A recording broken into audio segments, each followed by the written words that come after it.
सिंतास माहिदा जो है मनसूख करते हैं, सस्पेंड करते हैं। एक हलचल मच गई। मोदी गोद में बैठा हुआ मीडिया जो है ना, उसने एक हरारकी फैला दी है। गौरव आ रही है उनका मेजर साहब, वो तो पागल है, वो तो मराज, ज़हनी मरीज लगता है। वो ज़हनी मरीज नहीं, वो गजेटेड पागल है। यकीन माने किसी जानवर के सामने बिठाए ना, हाँ, जनरल बख्शी, तो वो हाँ वो उससे बड़ा पागल है। तो जंगे जो है ना, वो ठीक है टेक्नोलॉजी असला की बेस पे लड़ी जाती हैं, जीती जज्बे की बेस पे जाती है। तो अब ये इंडिया को अपनी शिकस्त नज़र आ गई है। उसने इससे पहले 1965 में भी ये कहा था, 71 में भी कहा था कि हम जिम खाना आएंगे, चाय पियेंगे। बिल्कुल कहा था। अल्हम्दुलिल्लाह वो तो चाय नहीं पी सके, हमने चाय पिला। लेकिन वो जो चाय पीने का और अनारकली में शॉपिंग करने का उनका जो ख्वाब था, वो ख्वाब ही रहा। लेकिन चाय हमने पिलाई अभिनंदन को। या जिसने आप फिल्मों में नहीं देखती, इंडियन फिल्मों में अक्सर देखते हैं, सनी देओल कहता है मेरा 15 किलो का हाथ। हाँ ठीक है ना, वो फायरिंग हो रही होती है, ठीक है। तो ये फिल्म नहीं है, मोदी को बताएं, मोदी और इंडियन हुकूमत को और इंडियन अवाम को बताएं। जंग आपको होती हुई आपकी तजिया निगारी में, आपके विजनरी अप्रोच में नज़र आ रही है कि नहीं? लेकिन इस मर्तबा पाकिस्तान हुकूमत और पाक फ़ौज का दो टोक जवाब है कि अगर हमला एक हुआ तो एक का दो नहीं जवाब देंगे, अनगिनत होगा। एक का लामहदूद जवाब होगा। आम जुबान में आम लोगों को बताने के लिए आप कह लें कि हमारे पास ऐसे छोटे एटॉमिक बम भी हैं जो टारगेटेड हैं। सर ज़्यादातर इनके चांसेस एयर स्ट्राइक के ही हैं। इतनी हिम्मत नहीं है तालिब भाई, पहले भी उन्होंने की थी। देखिए ज़मीन पे अगर वो बड़ी एडवांस फोर्स है हमारी। वो जो कहते थे अंदर घुस के मारेंगे, हाँ, कोई सही मानों में हम अंदर जाके घुस के मारेंगे। ये प्लान हो चुका हुआ। मेरा नाम यासिर शमून खान है। जंग के साए भारत और पाकिस्तान के सर के ऊपर मंडला रहे हैं। बिलाशुबा जंग हो भी सकती है और जंग नहीं भी हो सकती। मतअद्दिद सवालात हैं। एक जानिब मुँह ज़बानी जमा खर्च और इश्तियाल अंगेज़ी दोनों जानिब से इस वक्त सोशल मीडिया के ऊपर एक तूफ़ान बर्पा किए हुए हैं और बड़े ही नित नए सवालात जन्म ले रहे हैं। रोज़ाना ही कोई नया शोशा और रोज़ाना ही मफरूज़ात के ऊपर कई बातें बहुत सारे माइंड को डिवाइड भी कहीं कर देते हैं। दर हकीकत ये इंडिया पाकिस्तान के दरमियान जंग होगी नहीं होगी और इसके ऊपर बहुत सारे उठने वाले सवालात के लिए आज हमने बड़ी मुश्किल से सीनियर सहाफ़ी तजिया निगार एक्सप्रेस न्यूज़ तालब फरीदी साहब से टाइम लिया है और इनसे जानने की कोशिश करेंगे इनके बारे में। पहले मैं आपको बताता चला जाऊँ कि फ़ॉरेन अफेयर्स, जंगी मामलात या फिर आप यूँ कह लीजिए कि जितने भी हिसास इदारे हैं उनकी स्ट्रेटजिक, उनकी प्लानिंग और जो दो मुल्कों के दरमियान रुआबते होते हैं या तरक्की के मौके होते हैं या फिर उसके नुकसानात क्या हो सकते हैं जंग के, इसके ऊपर ये बड़ी गहरी नज़र रखते हैं। तो सर आज के प्रोग्राम में हम आपको खुशामदीद कहते हैं। आपका भी शुक्रिया, आपकी मेहरबानी, आपने टाइम दिया। तालिब भाई बड़ी ही ज़्यादा ना माइंड को डिवाइड करके रख दिया है। देखें इस वक्त फ़ौजें तो आमने सामने आई पड़ी हैं, मोदी साहब के इजलास ख़त्म ही नहीं हो रहे और यहाँ पर हमारी बड़कें भी जो हैं वो अरूज के ऊपर हैं और हर बात का मुँह तड़ मुँह जवाब भी दिया जा रहा है। DGISPR की प्रेस कॉन्फ्रेंस भी आपके सामने है। पहले तो ये बताएं कि लगता है आपको कि ये जंगें ऐसी हो जाती हैं? देखिए जंगें ऐसे ही होती थी। उस वक़्त मीडिया इस तरह का रोल प्ले नहीं कर पाता था। ठीक है। इंटरनेट नहीं था, सोशल मीडिया नहीं था, अखबारात थी, सब अखबारात थी या रेडियो था या टेलीविज़न था। और जो टेलीविज़न था वो भी सिलेक्टिव था ना, उस पर भी उस हिसाब से ही चीज़ें नशर हुआ करती थी। अखबारात में भी चीज़ें छपती थी। एक रिफाइनरी लगी हुई थी, उससे गुजर लगी थी, फ़िल्टर लगा हुआ था, कुछ चीज़ें बगैर फ़िल्टर की भी जाती थी। तो अब क्योंकि ये हर एक के पास रसाई है, जदीद दौर है, टेक्नोलॉजी है, फेसबुक, इंस्टाग्राम, यूट्यूब, आप बेतहाशा टिकटॉक हैं। और ये पहला मैं अपनी लाइफ में देख रहा हूँ। 2019 में भी एक तरह की टेंशन हुई थी, इससे पहले भी टेंशन हुई, तो लोग संजीदा थे। लेकिन इस मर्तबा संजीदगी नज़र नहीं आ रही। आवाम में भी, ताजे तबके में भी, ठीक, हुकूमती लेवल पे भी, नीचे ऊपर भी कुछ हैं। वो ये दोनों ममालिक की जानिब से आप बात दोनों की। और आप कह रहे हैं हर मकतबा फ़िक्र अपने अपने पॉइंट ऑफ व्यू से जो है वो उसकी तशरीह कर रहा है। ठीक है। उसको जितनी चीज़ का पता चला है वो उसको अपनी चार चीज़ें ऐड करके एलैबोरेट करके बयान कर रहा है। यानी कि आप ऐसे अंदाज़ा लगा लें जिनको पाकिस्तान की फ़ज़ाई हदूद का यानी कि पता नहीं कि कितने किलोमीटर भारतीय एयरलाइन जो है वो सफ़र तय करती थी, उसके बाद वो अमेरिका, यूरोप या दीगर ममालिक जाती थी, और उनके बंद होने से क्या नुकसान होंगे। एकदम मोदी की तरफ से कहा हम जो है सिंतास माहिदा जो है मनसूख करते हैं, सस्पेंड करते हैं, एक हलचल मच गई। हाँ जी। तो अजीब सा गुमगु की कैफियत है। बहरहाल सीरियसली इसलिए भी लिया हमारी मुसल्लह अफवाज ने भी और हमारे हुकूमती उहदेदारों ने भी और अपोजिशन ने भी और तमाम जमातों ने एक यकजान होके जो है एक मुंह तोड़ उसको जवाब दिया, और देना भी चाहिए। देखें, ये वो मौका है जहाँ पे सियासी इख्तलाफात अपनी जगह, ठीक है, लेकिन जब आपके अपने घर की बात आ जाए तो फिर जो है ना इन चीज़ों को वो बालाए ताक रख के दुश्मन की तरफ फोकस करना चाहिए। और मैं भी इस बात का कायल हूँ, जो भी हो गया है सो हो रहा है, उसको भी फिलहाल भूल जाएं। आप इंडिया की, भारत की और ख़ास तौर पर मोदी की, वो मोदी से कुछ भी एक्सपेक्ट है ना, कुछ भी हो सकता है। वो ज़ात जब का देखा जाए तो ज़ात का नहीं कहेंगे, वो नेचर एक कसाई है, कसाब ज़हनियत का हामिल है, तशद्दुद पसंद, काटने वाला। आप देख लेना उसके दौरे हुकूमत में संजीदा पर्सनालिटी नहीं, उसके दौरे हुकूमत में मुसलमानों को छोड़ें, ईसाई हों और किसी भी मज़हब से, वो सब के सब तंग आए हुए, सब तंग नहीं आए। सिख बरादरी तो बहुत ज़्यादा ना, मुस्लिम बरादरी, सिख बरादरी, क्रिश्चियनिटी और दूसरी जो कौम है टारगेट के ऊपर टारगेट है। इवन के उनके अपने बहुत सारे जो सूबे के लोग हैं, जो उनके अपने सूबों में, नागालैंड में देख लें, बाहर में देख लें, बहुत सारी तरीके भी चल रही हैं। वहाँ पे बहुत सारा जो है जो एक भूचाल सा आया हुआ है, पता ही नहीं होता कि वहाँ के लोगों को कि सुबह जाएंगे तो जिंदा वापस भी आएंगे। बिल्कुल ऐसे। और बिल्कुल ऐसे। दूसरा, उनका जो मोदी गोद में बैठा हुआ मीडिया जो है ना, उसने एक हायरार्की फैला दी है। यानी कि मैं हैरान होता हूँ कि बड़े बड़े ऐसे नामवर एंकर और जर्नलिस्ट, गौरव आर्या उनका मेजर साहब, वो तो पागल है, वो तो ज़हनी मरीज लगता है। वो ज़हनी मरीज नहीं, वो गजेटेड पागल है। गजेटेड। उसको यकीन माने किसी जानवर के सामने बिठाए ना, जनरल बख्शी, तो वो उससे बड़ा पागल है। ये क्या कैरेक्टर्स बैठाए हुए यार? वो देखें, वो चाहते हैं, वो दुखती रग ऐसी इंडिया में कुछ तबका ऐसा है, बहुत सारा तबका ऐसा है जो पाकिस्तान के खिलाफ बात को सुनना और देखना पसंद करता है। ठीक है, जिस तरह हम भी हैं, यहाँ पे भी, हम इंडिया में भी खिलाफ हो रही हो तो, लेकिन पाकिस्तानी मीडिया ने बहुत अच्छा रोल अदा किया। हम देखें, हमने जबरदस्त माइंड ब्लोइंग मीम्स बन रही है ना, बिल्कुल बन रही है, वो हंसी मजाक में, चले वो तो अक़वाम बनाती है फिर। लेकिन जिस तरह का किरदार भारत ने, वो यानी कि कभी BLA के साथ जोड़ देता है, BLA के साथ, कभी वो पाकिस्तान की मुसल्लह अफवाज के ऊपर इल्ज़ामात लगा देता है, कभी वो जो है मुख्तलिफ मजहबी जमातों के ऊपर इल्ज़ामात लगा देता है। तालिब साहब, आपने इसके ऊपर वार्स के ऊपर बड़ा काम किया है और टेररिज्म के ऊपर बड़ा काम किया है, पर्सनली तौर के ऊपर तमाम साथीदारों के दरमियान आपके साथ बीट करता रहा हूँ। मुझे आप ये बताइए कि इंडिया का ये कहना है कि हम दहशतगर्द मुल्क हैं, वो पूरी दुनिया में इस बात को प्रेजेंट करने की कोशिश कर रहा है। अगर आप उनके हालात देखें और अपने हालात देखें तो कैसे मुआवजा करते हैं कि दहशतगर्द कौन है? यह सबसे पहली बात यह है कि पाकिस्तान दहशतगर्द नहीं, पाकिस्तान दहशतगर्दी का शिकार ममालिक में अव्वलीन फहरिस्त में है, मजलूम इनमें से, मजलूम जितने दहशतगर्दी हुई है। पाकिस्तान ने दहशतगर्दी की लहर को सह के पूरी दुनिया को महफूज किया है। ठीक, बिल्कुल। तो जंगें जो है ना, वो ठीक है टेक्नोलॉजी असला की बेस पे लड़ी जाती हैं, जीती जज्बे की बेस पे जाती है।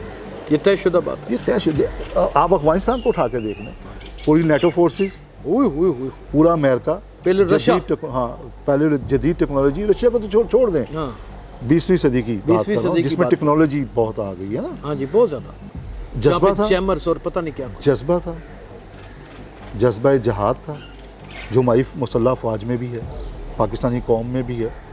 वो जज्बा जो है वो थोड़ा बहुत ठंडा पड़ जाता है हालात के नशे, लेकिन जब दुश्मन ललकारता है तो वो जज्बा आप में भी जाग जाता है, मुझ में भी जागता है, बच्चे में जाग जाता है, चाहे वो मोची हो, नाई हो, कसाई हो, किसी भी मकतबा फ़िक्र से तल्लुक़ रखता है, फनकार हो, खिलाड़ी हो, कोई भी ताल्लुक़ रखने लगता है तो वो उसकी कोशिश होती है कि वो किसी ना किसी तरीके पे, माली तौर पे, जानी तौर पे, वो एक मदद के लिए पहुंच जाता है। और यही वो जज्बा है जिसकी बुनियाद रखी गई और जिसकी बुनियाद पे पाकिस्तान आज भी कायम दायम है और इंशाल्लाह ताला रहेगा। देखिए फ़ौज का है पीछे फ्रंट पे लड़ना, पीछे स्पोर्ट हासिल होगी ना, बंदा कहता ना वो यार नाल हैगा जी, मेरे नाल खड़ा है, मैं मेरे नाल खड़ा है। बस। एक मरीज के साथ भी अटेंडेंट होना तो वो जी उठता है, वो जी उठता है। तो अब ये इंडिया को अपनी शिकस्त नज़र आ गई है।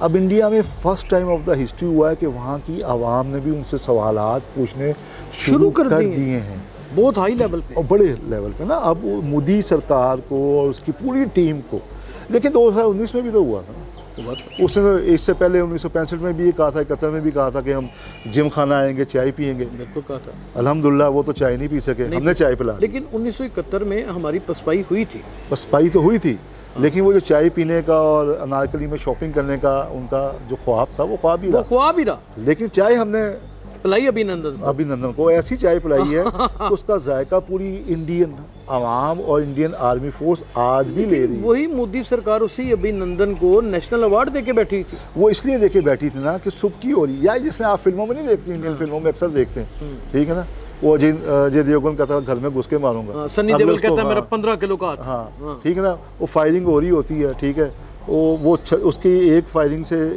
एक पिस्टल से 36 बंदे मर जाते हैं और 36 लोगों की फायरिंग से उसको एक गोली भी नहीं लगती। एक गोली भी तो ये फिल्म नहीं है, मोदी को बताएं, मोदी और इंडियन हुकूमत को और इंडियन अवाम को बताएं, ये कोई उसकी अजय देवगन की या किसी की फिल्म नहीं है, ठीक है। फिल्म और हकीकत में बड़ा फ़र्क होता है। बहुत फ़र्क। देखें अभी पाकिस्तान ने फ़ज़ाई रूट पे पाबंदी लगाई है ना, बिल्कुल लगाई। 100 के करीब जो है ना परवाज़ें हैं उनकी। हाँ जी, 100 के। दिल्ली से, अमृतसर से, मुंबई से, उसके बाद लखनऊ से, उसके बाद जयपुर का कुछ इलाका भी आता है, अहमदाबाद भी आता है, ये यहाँ से परवाज़ें चलती हैं, ठीक है। तकरीबन 2 घंटे 35 मिनट और 3 घंटे का वक्फा उनसे, यानी कि टाइम ज़्यादा लग रहा है।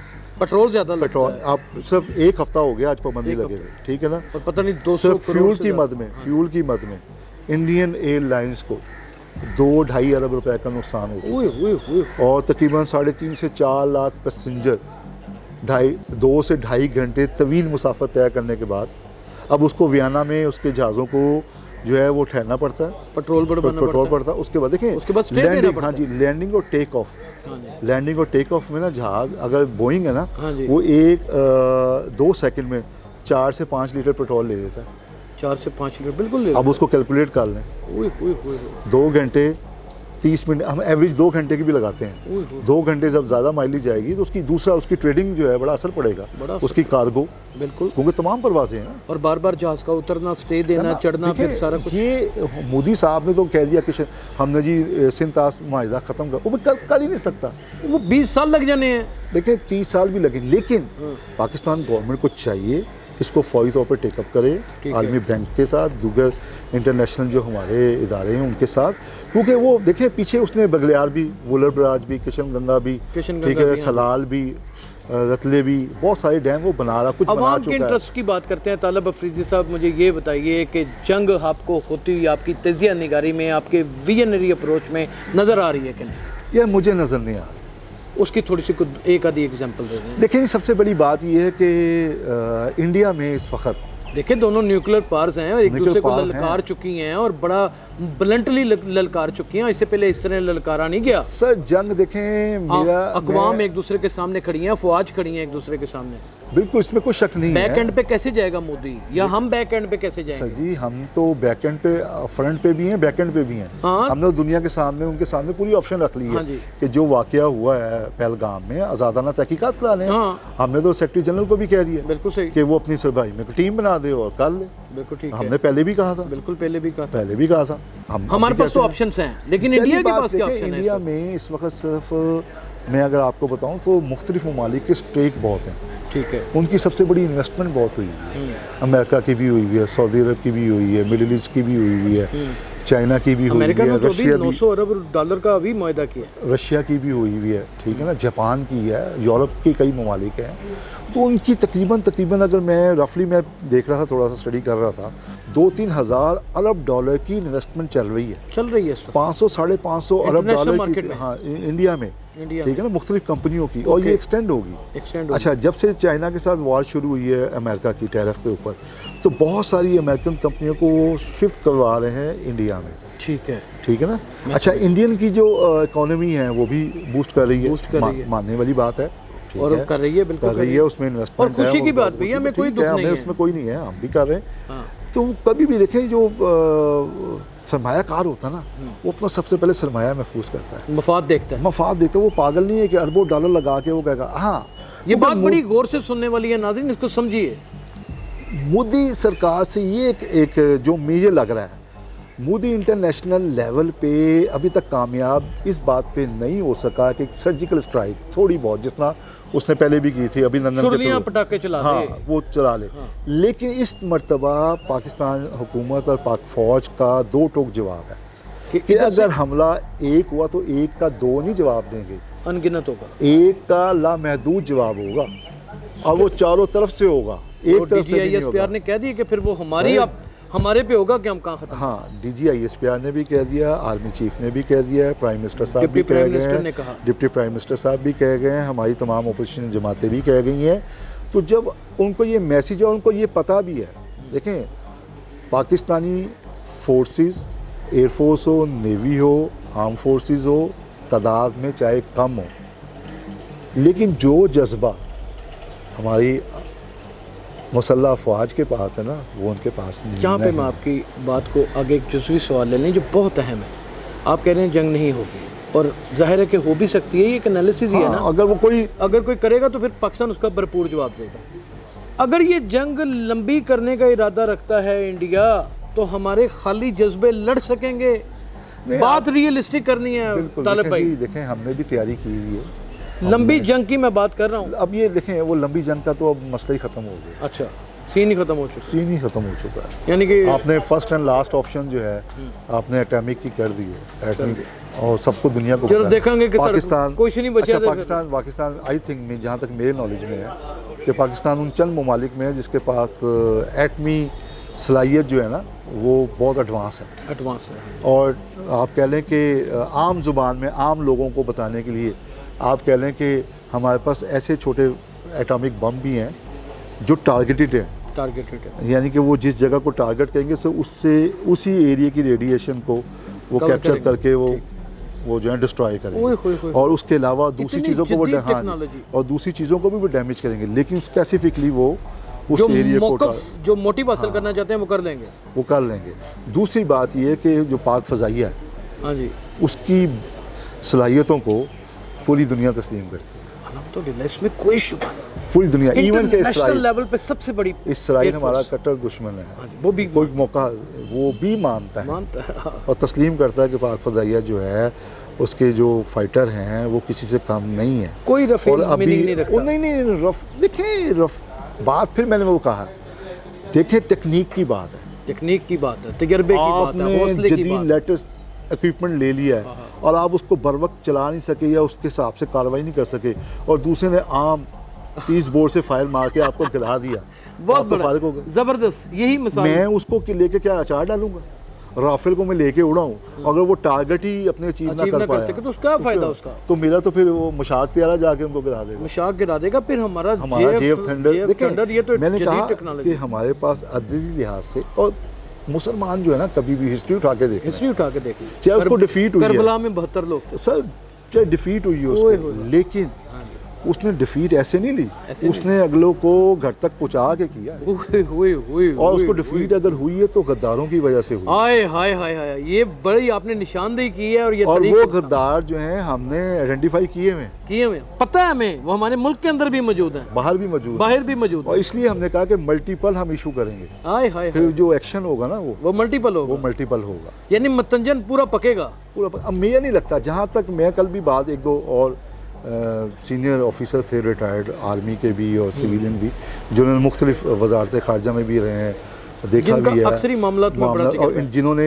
ख़ास तौर पे अफ़गान जंग को बहुत डीपली ऑब्ज़र्व किया है, तो उनकी एक ही बात सामने आई थी कि उन्होंने कहा देखें अब जो चीज़ें रह गई हैं ना वो छोटी मोटी टारगेटेड रह गए हैं, लेकिन इंडिया से कुछ बईद भी नहीं है मोदी से। वो अपनी खपत मिटाने के लिए, अपनी आवाम को दिलासा देने के लिए, ठंडा कर, क्योंकि आगे बाहर के इलेक्शन आ रहे हैं, नहीं आगे बाहर के इलेक्शन भी आ रहे हैं ना, उसको पता है कि ओपोजिशन जो है 15 तारीख तक तो ये चमका के रखेगा अपनी जंग का सीन, उसकी वजह ये, अगर वो कहीं करता भी है, अब वो जमानत उसको कहीं से नहीं मिल रही, जहाँ तक हमें पता है अभी तक इंटरनेशनल लेवल पे उसको जमानत नहीं मिल रही। अगर एक दो कंट्री ने उसको थोड़ा बहुत आसरा भी दिया है ना, तो उन्होंने कहा यार देखभाल के भाई हम फिर इस तरह सामने नहीं आएंगे। और उसको ये पता चल चुका है, उसकी भी इंटेलिजेंस है, जाहिर है जी, वो इतना बड़ा मुल्क है, अमेरिकन भी है, बहुत सारे 140 करोड़ लोग हैं, देख उसकी भी अपनी, हम भी क्या कहेंगे इंटेलिजेंस, उनके भी नेटवर्किंग है। उनको ये मालूम हो चुका है कि अगर पाकिस्तान के ऊपर किसी भी जगह चाहे एयर स्ट्राइक किया या नेवी के जरिए आए या वो ज़मीन के रास्ते आए, जो भी आए, उसका जो जवाब है ना वो अनएक्सपेक्टेड होगा। और ये वो अच्छी तरह जान, ग्राउंड रियलिटी जो है ना इस वक्त, जो ग्राउंड रियलिटी है वो मोदी सरकार के हक में नहीं है। ये अवाम भी उसकी अपनी खिलाफ है, उसके अवाम तो चाहे उस वक्त साथ हो उसके या कुछ भी हो, इंटरनेशनल लेवल पे, फॉरेन अफेयर्स पे, जिस तरह पहले एक इंडिया को हासिल होता था, लेकिन अब क्योंकि पाकिस्तान खिते में अल्लाह ताला ने पाकिस्तान को जोग्राफी तौर पे एक ऐसा जगह दी है कि जहाँ से यूरोप पूरी दुनिया के मफादात वाबस्ता है।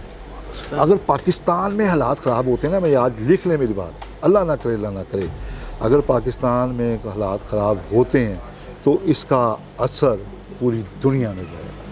ये फिर रुकने वाला नहीं है। नहीं, फिर आप भूल जाएं, आप इसे थर्ड वर्ल्ड वार कह सकते हैं। फिर भूल जाएं, फिर भूल जाएं, ये कहाँ जाके रुकता है, ये कोई किसी के कंट्रोल में नहीं रहना। और ये मैं बता दूं, तो इसका मतलब कि एक शख्स अपने ही एक इलेक्शन की खातिर सर वो एक्सपेक्ट कर रहा था, वर्ल्ड को दांव के ऊपर लगा रहा है। इंडियन जो है ना हुकूमत, वो एक मूवी मेकर की तरह है। ये बड़ा उसने एक फिल्म डिज़ाइन की, ठीक है, जिस तरह उनकी फिल्मों में होता है, और वो कर लेता है। अक्षय कुमार को भी आपने देखा, उनको भी मुख्तलिफ उनके अदाकारों को देखा, ड्रामेटिकल, उन्होंने भी एक ड्रामा रचाया, लेकिन उसका असर स्क्रिप्ट जो था ना वो पाकिस्तान फौज ने हासिल करके उनकी आत्मा रोल दी। अल्लाह अकबर, ये भी बात बिफोर टाइम, देखें ये बात सही है, कोई शक नहीं है। हमारी फोर्सेस, हमारी इंटेलिजेंस एजेंसीज जो है ना, वो दुनिया की टॉप तरीन उसमें शुमार होता है। मैंने कहा ना, इख्तिलाफात को छोड़ दें, गलतियाँ हर एक से होती हैं, गलतियाँ की जाती हैं, हो जाती हैं, इसका मतलब ये नहीं है, लेकिन जो प्रोफेशनलिज्म की बात करें, प्रोफेशनल एथिक्स की बात करें, प्रोफेशनलिज्म में हमारी मुसल्लह अफवाज का कोई सानी नहीं है, ये आप ज़ाती तौर पे देखने के बाद कह रहे हैं। मेरे अपनी कुछ मेंबर्स भी हैं, मेरे दोस्त हैं, मैं और आपने खुद काम किया है, मैंने उनके साथ काफ़ी टाइम गुजारा, मैंने अफगानिस्तान के इलाके भी उनके साथ विजिट किए हैं, देखा भी है, तो यानी कि कम ठीक है, पूरा सड़ा।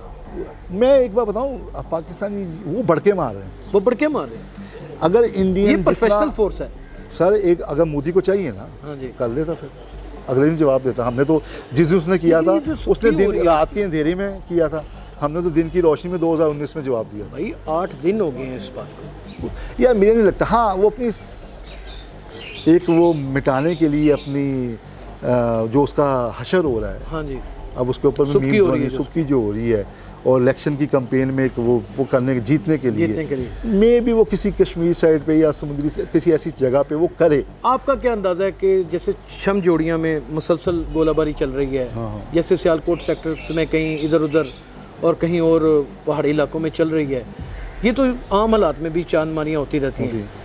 आपको क्या लगता है कि अगर ये जंग का आगाज़ हुआ तो ये कौन सी स्ट्राइक करेगा, अगर इसने की तो? सर ज़्यादातर इनके चांसेस एयर स्ट्राइक के ही हैं।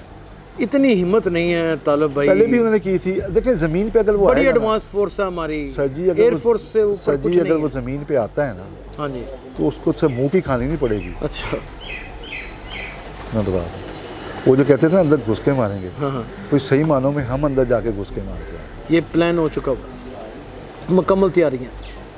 आवाम को हौसला देने के लिए कुछ 4 लफ्ज़। मैं तो ये कहूँगा जी, इख्तलाफात अपनी जगह, इख्तलाफात होने भी चाहिए, इख्तलाफात एक हुस्न भी है, लेकिन इख्तलाफात को अपने ज़ाती मफादात को कौमी मफादात पे तरजीह नहीं देनी चाहिए, और जहाँ कौम की, मुल्क की और अपने घर की बात आए तो पहले उनको देखना चाहिए।